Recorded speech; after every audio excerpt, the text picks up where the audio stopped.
Ini kita lanjutkan sesi tanya jawab. Sudah ada 2 penanya. Ini semoga bisa terjawab semua, Ustaz. Yang pertama, untuk belajar sosial, bagaimana caranya supaya bisa tetap sesuai Islam, namun juga mengikuti kebijakan pemerintah? Oh, bukannya pemerintah kita itu presidennya Islam semua? Ya, tentu saja setiap pemerintahan, setiap kepala negara tentu ada kurang lebihnya. Maka belajar sosial tetap sesuai Islam ya, Masya Allah, malah bagus sekali, karena Pancasila kita itu kan ketuhanan yang Maha Esa. Nah, saya tunjukkan beberapa buku ini sengaja karena ini buku-buku tulisan, sebagian tadi tulisan orang Indonesia. Ini Prof. Hamka, ini kan jelas orang Indonesia, dulu juga pernah jadi bagian dari pemerintahan ya. Nah, ketua MUI pernah, pimpinan Muhammadiyah pernah, ya akrab juga dengan Presiden Soekarno. Setahu saya juga dengan Presiden Soeharto. Jadi artinya ketika kita belajar sosial itu kita belajar nanti apa yang baik dari seseorang atau sekelompok orang atau masyarakat atau bangsa atau peradaban, itu bisa kita ambil. Makanya tadi Prof. Langgulung memberikan kita contoh bahkan kepada Jepang. Jepang kan bukan negara Islam, tetapi bagaimana Jepang yang setelah menang perang, berani perang, tapi kemudian setelah kalah perang, kemudian memperbaiki responnya. Tidak lagi sibuk perang, tapi sibuk memperbaiki pendidikan, teknologi, dan ekonomi. Akhirnya kembali menjadi negara yang kuat. Bukan di bidang militer, tapi di bidang non-militer.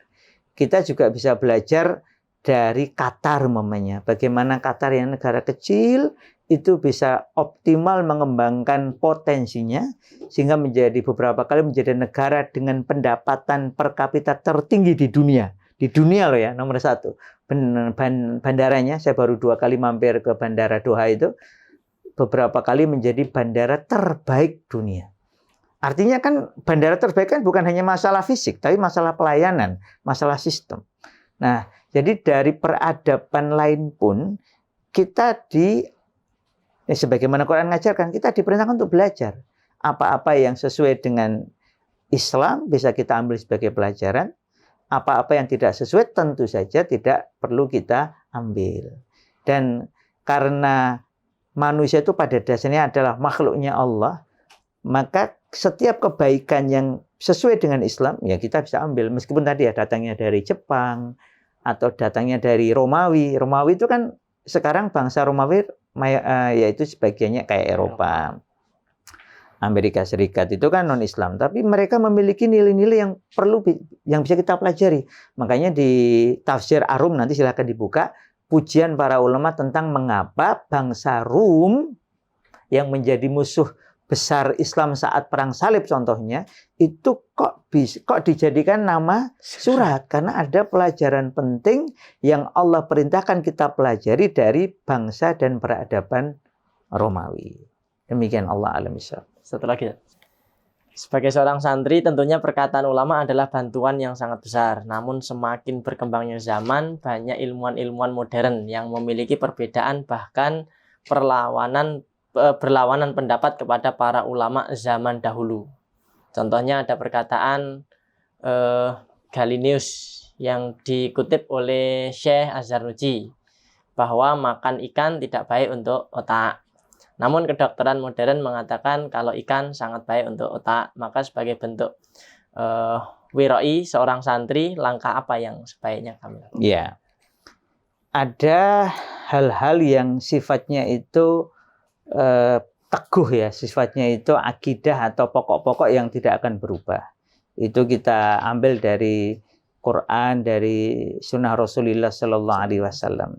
Sedangkan di luar itu maka tentu saja ada perbedaan-perbedaan yang sifatnya sangat tidak prinsipnya. Tadi kayak masalah ikan, makan tidak makan. Nanti ada juga perbedaan kopi kan di zaman Rasul nggak ada. Terus masalahnya kopi ini gimana nih? Diminum tiap hari apa enggak dan sebagainya. Nah, hal-hal yang kayak gini itu tidak, kalau saya pendapat saya ya nggak ada masalah, karena itu malah bagus menunjukkan bahwa tidak ada yang maksum.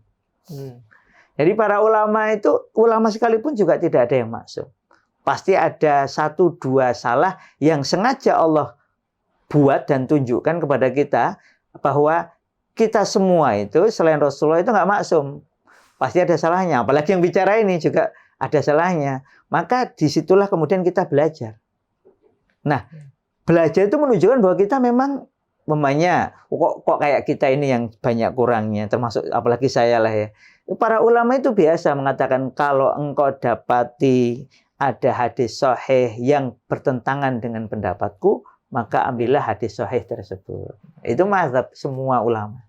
Jadi ketika pendapat seseorang berbeda dengan kebenaran yang lebih kokoh seperti dalil yang sahih, atau tadi cuma masalah tadi itu ya riset kemudian membuktikan seperti ini, ya ambillah yang rojih ya, ambillah yang lebih kuat atau lebih tepat pendapatnya. Apalagi ketika dia berdasarkan dalil yang terpercaya. Jadi nggak ada masalah. Karena itu malah menunjukkan bahwa kita perlu belajar. Sehingga kita belajarnya juga jangan hanya asal terima.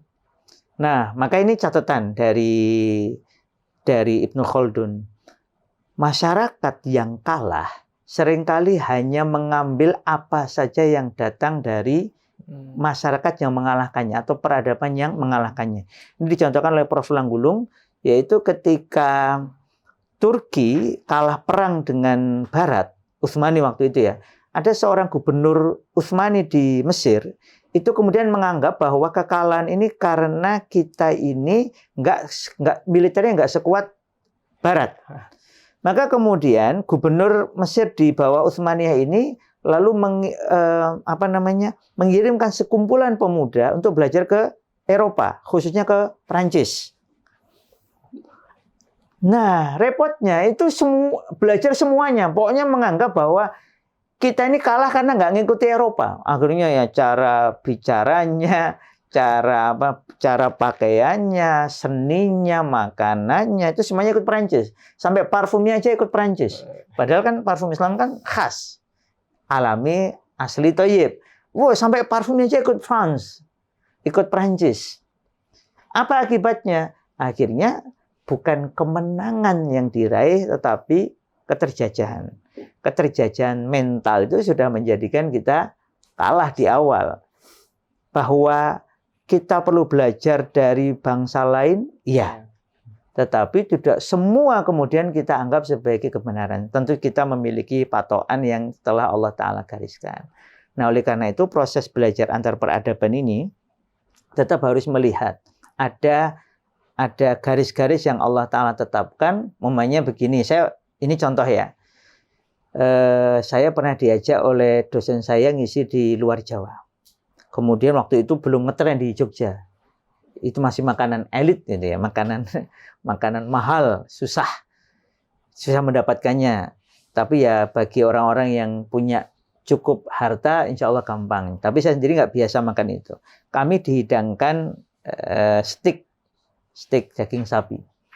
Normalnya makan steak itu kalau menurut mannernya Barat itu kan ini pisau, ini garpu. Maka tusuk, kemudian diiris kecil, kemudian dimakan pakai tangan kiri. Tapi saya ini kan diajari oleh bapak ibu guru-guru saya makan pakai tangan kanan. Oleh agama ini kan kul biyaminik kata Rasul. Maka saya iris sudah kecil-kecil semuanya, pisau saya letakkan, garpu saya pindah ke kanan, kemudian saya makan pakai tangan kanan. Dilihatin oleh hampir semua yang hadir itu sebenarnya nggak begitu banyak ya, oleh tuan rumah maupun oleh yang ngajak saya. Ya Allah. Tapi kita bisa memilih. Karena makan steak halal oke. Dan cara makannya kita punya adab makan. Adab makan itu bagian dari peradaban kan. Jadi sekali lagi harus kita bedakan. Belajar mana yang memang boleh karena tidak bertentangan dengan Islam tadi ya, dan belajar mana yang tidak boleh. Seperti tadi, kalau halal haramnya sudah ada standarnya dalam Islam. Kalau tata cara berpakaian nutup aurat sudah ada standarnya dalam Islam. Tata cara makan pakai tangan kanan, baca bismillah, tidak berlebihan juga sudah ada standarnya dalam Islam. Nah, bagian itu kita nggak boleh ganti. Itu kan bukan wilayah kita, itu wilayah yang sudah ditetapkan oleh Allah Ta'ala. Ini mirip seperti pembahasan kita sebelumnya. Ada yang namanya ibadah mahdhah, ada ibadah khairu mahdhah. Ketika kita ibadah mahdhah sudah ditetapkan. Tata cara sholat, waktunya, urutannya, bahkan sebelumnya wudhunya seperti apa sudah ditetapkan. Itu nggak bisa dirubah karena sudah Allah Ta'ala tetapkan. Ada yang khairu mahdhah. Bagaimana kita menjalankan proses belajar, proses pendidikan ini dengan cara yang Allah tetapkan. Tapi kan harusnya kan panjang ya. Maksudnya itu semestanya kan panjang. Jadi selama di dalam garis itu silahkan berkreasi. Maka yang seperti ini kata Prof. Langgulung itu bernilai ibadah. Demikian Allah alam bisawab. Baik, jazakumullah khair dan Ustaz Muhammad Fatan Ariful Ulum yang telah membahas pada pertemuan ketiga ini. Ini sudah cukup waktunya, sudah jam 21.12. Mas Wahyu masih nyambung ya? Udah, iya, mohon maaf dah agak kelamaan nih. Tapi ini nanti kalau ada satu lagi buku yang menarik, ini tulisannya dosen UGM dan UII. Kiai Haji Ahmad Azhar Basir ini dulu dosen di UGM untuk mata kuliah sejarah, filsafat Islam, filsafat ketuhanan, hukum Islam, Islamologi dan PAI, dan juga dosen di UII. Nanti ini juga bukunya menarik tentang masyarakat ya, citra manusia dan masyarakat Islam. Nah, silahkan nanti dicari di kontak panitia atau bagaimana. Tapi ini saya baca ini oke, ini lumayan menarik tentang masyarakat ya. Demikian Allah alam bisawab. Baik. Siapapun kita, jadi apapun kita, jangan sampai berhenti belajar. Karena itu sebab kemuliaan. Maka minta tolonglah kepada Allah agar dimudahkan. Demikian dari kami di studio, Mas Wahyu. Kami kembalikan jazakumullah khair kepada para peserta yang sudah hadir pada malam hari ini. Kami dari studio mengucapkan mau pamit. Assalamualaikum warahmatullahi wabarakatuh.